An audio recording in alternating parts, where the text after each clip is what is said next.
안녕하세요. 이번 시간에는 결정화 기술과 결정 성장 이론에 대해서 같이 한번 수업 진행해 보도록 하겠습니다. 자, 문제는 일단은 이번의 경우에는 이렇게 6문제로 구성이 되어 있고요. 대부분 다 여태까지 봐왔던 문제 양식들입니다. 자, 그래서 이 문제 중에서도 가장 중요한 건 특히 3번, 4번, 5번 문제였어요. 그렇게 어려운 문제는 아니었는데 이제 지문의 경우에는 특히나 화학을 어려워하는 친구들의 경우에는 조금 이해하는데 어려웠기 때문에 이 3, 4, 5번 문제를 활용해서 글을 이해하는 것도 굉장히 중요했습니다. 자, 그러면 글 내용을 한번 볼게요. 1문단부터 먼저 보게 되면 결정에 대한 정의가 먼저 이렇게 나오고요. 원자, 이온, 분자 따위에 대해서 규칙적으로 배열된 고체다 라고 이야기를 합니다. 그래서 우리 결정은 과학 시간에 혹은 초등학교 혹은 중학교 때 배웠던 그 눈 결정 모양이라던가 되게 이뻤던 그런 모양을 기억을 할 거예요.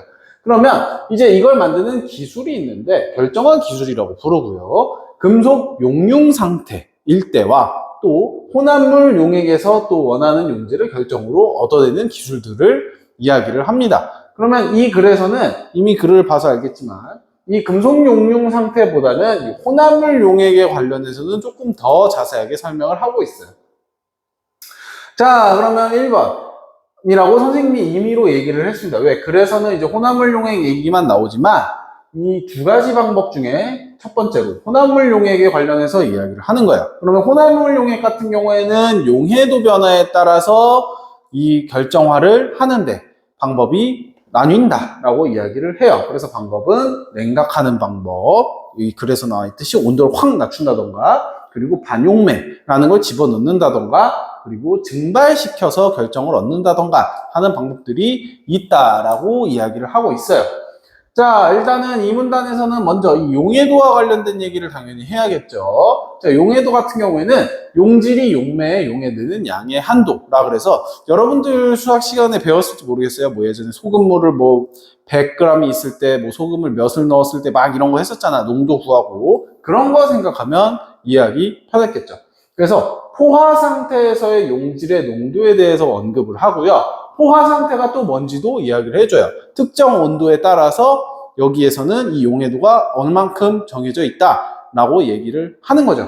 그러면 보통은 용매 100g에 대해서 용질의 양을 이제 이 용해도로 이야기를 합니다. 그러면 첫 번째 방법으로는 이 냉각 결정화라는 방법이 있는데 용해도는 온도에 비례를 해요. 아까 얘기했듯이 특정 온도에서 이만큼의 용질이 용매에 녹는다라고 얘기를 했으니까 온도에 비례를 하게 되는데 당연히 비례한다는 얘기는 뭐예요? 온도를 낮추면 낮출수록 용해도도 떨어진다. 그러면 과포화 상태가 된다라는 거예요. 용해도를 넘어섰다는 거지. 지금 용질을 갖고 있는 게. 그러다 보니까 용해도 이상의 용질은 결정이 되어서 밖으로 돌로 나온다. 자, 그런 다음에 반용매 결정화 같은 경우에는 이 반용매라는 애를 집어넣는데 용질은 용해시키지 않아. 근데 용매를 녹여. 용매에 내가 녹아. 그러면 이런 물질을 넣으면 어떻게 돼요? 용해도가 또 낮아져요. 그래서도 용해도가 낮아진다 그래요. 왜? 더 뭔가 그 용질 말고 다른 애가 툭 튀어 들어온 거야. 그러면 포화 상태에 뭔가 영향을 주는구나 라고 생각이 들 수 있죠. 그러면 이것 역시도 용질이 과포화돼요. 내가 얻고자 하는 거는 또 과포화가 돼. 그러면 결정이 석출이 된다. 그러면 이걸 잘 예시로 설명하고 있는 게 이부프로펜이라는 물질을 통해서 여러분들한테 한 번 더 또 설명을 합니다. 다음, 제일 쉬운 증발 결정화죠. 증발, 말 그대로 소금 얻듯이, 염전에서 소금을 얻듯이 용매 증발을 통해서 과포화를 유도한다. 즉 용매의 수치 자체를 줄인다라고 하면 되겠죠. 자, 그러면 이제 이 글에서 사실 더 어려웠던 건 이 용매보다는 에너지 관련된 내용이 조금 어려웠습니다.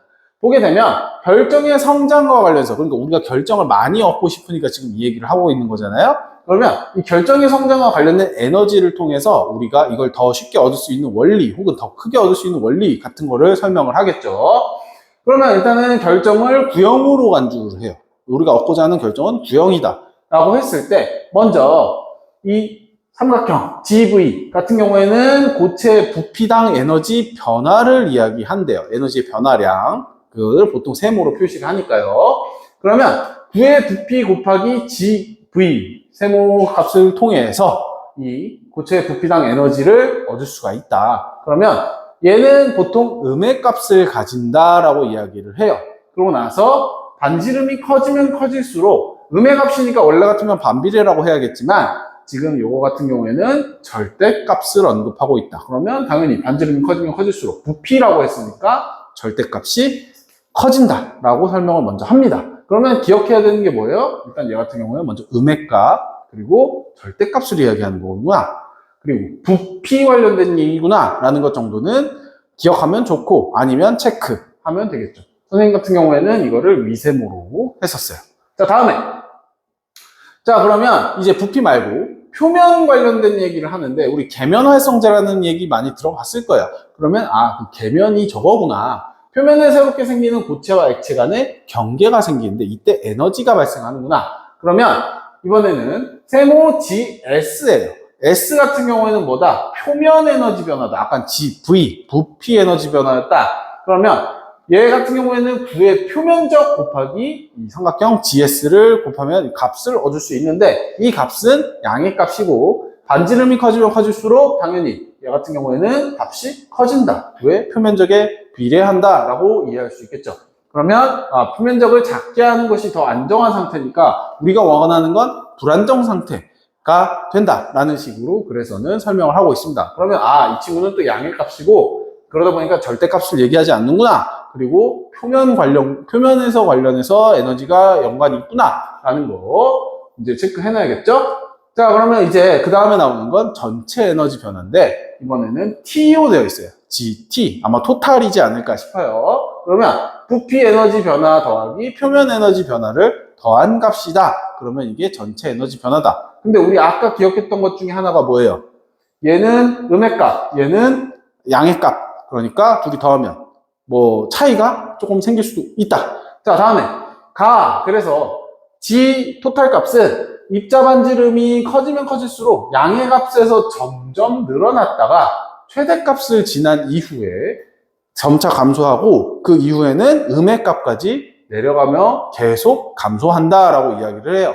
글로 보면은 다소 어려운 부분이기도 하고 문제에서 물어보는 가이기도 하니까 일단은 체크를 해놓고 이게 뭔 말이야 싶겠지만 이제 다행히 뒤에 문제에 힌트가 있습니다. 자, 그러면 다시 돌아와서 자, 부피는 그 다음 줄에 바로 나오는 내용이 부피는 반지름의 세제곱에 비례를 하고 표면적은 제곱에 비례한다라고 이야기를 하고 있어요. 그러면 얘가 세제곱이고 얘가 제곱이니까 더 반지름의 영향을 많이 받는 건 이 부피구나 라는 거 기억해놔야겠죠. 자, 다음에 이 결정 관련해서 핵에 대한 이야기가 나옵니다. 그러면 핵은 뭐냐? 결정 성장 초기에 용액으로부터 석출되는 원자들이 모여 만들어지는 작은 입자를 이야기한다. 그러면 안정적인 성장을 위해서는 또 임계 크기 이상이 되어야 한다라고 이야기를 해요. 그러면 또 임계 크기에 대한 설명이 또 나오겠구나 싶죠. 자, 그러면 임계 크기는 또 뭐냐? 우리 아까 봤던 전체 에너지 값이 최대일 때 결정이 갖는 반지름 값. 그러니까 즉 반지름이 에너지가 최대일 때 그 당시의 반지름을 임계 크기라고 한다.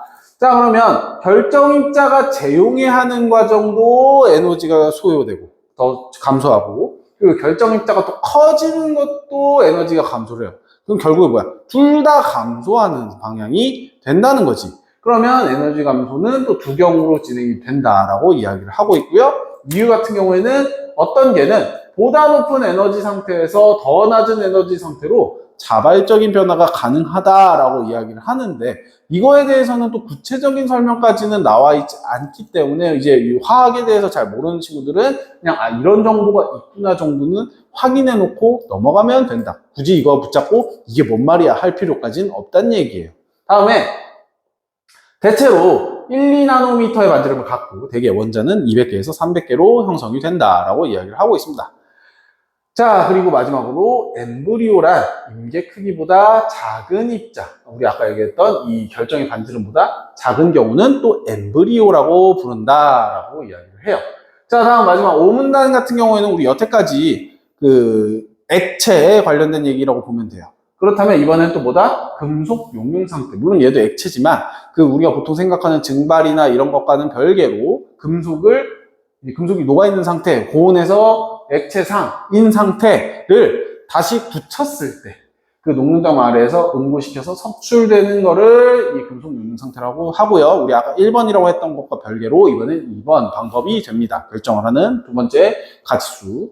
자, 그러면 이 경우 같은 경우는 결정성장 이론은 동일하게 적용된대요. 아까 맨 처음에 했던 애들하고 똑같이 에너지 값이나 뭐 이런 거는 동일한 방향으로 적용이 되고, 많은 결정이 모여서 고체가 생성된 다음에 다시 녹기도 하지만 임계 크기 이상이 되면 또 계속 커진다. 그 얘기했던 결정들이. 그러다 보니까 이번에는 용융 상태에서는 금속이 관행각 해야 한다. 그러니까 금속 결정 생성했을 때는 아까는 과포화 상태가 중요했는데 이번에는 관행각이 얼만큼 되었는가 그 정도가 중요하고 그것이 구동력이 된다라고 이야기를 하면서 글이 끝납니다. 그러면 여기 같은 경우에는 이제 이번에는 그 용해도 관련된 얘기가 되게 컸다면 만약에 모의고사나 이런 데서 연계가 된다면 이 금속 용융 상태에서는 또 어떤가에 대해서 충분히 출제될 만하다. 자, 그러면 1번. 윗글의 제목으로 가장 적절한 것은? 자, 이것 같은 경우에는 이제 이 글을 제대로 이해했다면 충분히 쉽게 확인할 수 있는 거예요. 자, 용해도를 증가시키기 위한 조건이라고 하기에는 굳이 이게 제목이어야 되나? 라는 생각이 들 수 있을 정도로 되게 세부적인 내용이었고, 그리고 결정성장의 이론의 문제점과 개선 방향. 자, 문제점과 개선 방향에 대해서는 얘기하지 않고, 응용 분야에 따른 결정화 기술. 자, 응용 분야도 크게 많이 나오진 않았어요. 뭐 예시 정도로 소금 이런 것 정도나 나왔지. 이걸 어디에 응용할 수 있느냐까지는 나오지 않았다. 다음, 효율적인 에너지 사용을 통한 결정화 기술. 에너지 얘기는 했지만 효율적으로 어떻게 써야 한다라는 얘기까지는 안 나오고 그냥 에너지가 이때 이렇게 되니까 결정화를 만들 때 이만큼의 에너지가 필요하다. 혹은 뭐 이런 추세가 된다라고 얘기하는 거지. 그래서 정답은 5번입니다. 결정화 기술의 분류와 특히나 용해에서의 결정성장 이론이 가장 핵심이 되는 내용이었다. 자, 2번. 윗글에서 할 수 있는 내용으로 가장 적절한 것은?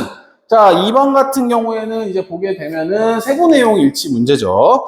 자, 과포화 상태의 농도는 평형 농도이다. 이거는 전혀 다른 말이죠. 평형 농도는 별 결정이 나오지 않는 그냥 안정된 상태. 근데 과포화 상태는 아니다. 더 안정하지 않고요. 결정화 기술이 산업적으로 활용하지 어렵다라고 하기에는 반박할 거리가 좀 몇 개 있었어요. 뭐 이브프로펜이라던가 소금 이것만 해도 이미 우리는 옛날부터 소금 염전에서 하는 거는 옛날부터 해왔던 거니까. 다음에 소금은 증발 결정화를 통해서 그리고 이거에 대한 언급 없고요. 소금은 증발 결정화를 통해서 고체 결정을 얻을 수 없다. 아니죠. 고체 결정 소금을 통해서 얻죠. 그래서 이거 정신없이 읽다 보면은 없다가 아니고 있다로 보고 이게 고른다 이러면 안 된다는 거야. 자, 다음에 냉각 결정화는 온도에 따라 용해도가 따라 달라지는 것을 이용하죠. 그래서 낮춰서 과포화 상태를 만든다라고 얘기를 했으니까요. 3번 반용매 결정화의 전제로 가장 적절한 것은? 이라고 했습니다. 자, 반용매 결정화 같은 경우에는 아까 얘기했듯이 용매는 높고 용질은 건드리지 않는 친구라고 했어요. 그래서 글의 내용을 읽다 보면 자, 용질의 평형 농도는 반용매가 혼합물 용액에 유입됨으로써 커진다. 이걸로 결론을 내릴 수는 없다. 평형 농도가 얘 때문에 커지는 거는 아니다. 그리고 커져도 안 되고. 다음에 2번 용액에 녹아있는 용질은 용액에 다른 용질을 추가하면 용질에 대해 용매로 작용한다. 이거는 전혀 다른 얘기죠. 왜? 용질은 건드리지 않는다고 했으니까. 다음, 반용매가 들어오면 용액의 온도를 낮춘다. 온도를 낮췄다면 냉각 과포화라고 얘기를 했을 겁니다. 자, 냉각 결정화. 다음, 용매가 한 용질을 최대로 용해할 수 있는 정도는 다른 용질이 용매에 용해되면 달라진다. 얘가 아무래도 조금 더 반용매라는 걸 잘 설명을 하면서 포화 상태에 대해서 다른 요소가 또 끼어들어왔을 때, 반용매라는 애가 끼어들어왔을 때, 어떻게 되는 거구나 라는 걸 우리가 알 수 있는 거지. 그러면 4번. 그리고 5번 같은 경우에는 증발시킨다라는 얘기는 전혀 없습니다. 자, 가의 근거를 추론을 했을 때 가장 적절한 거, 우리 아까 얘기했듯이 이 그 옆에 5번 그래프가 사실 제일 잘 설명을 해줘요.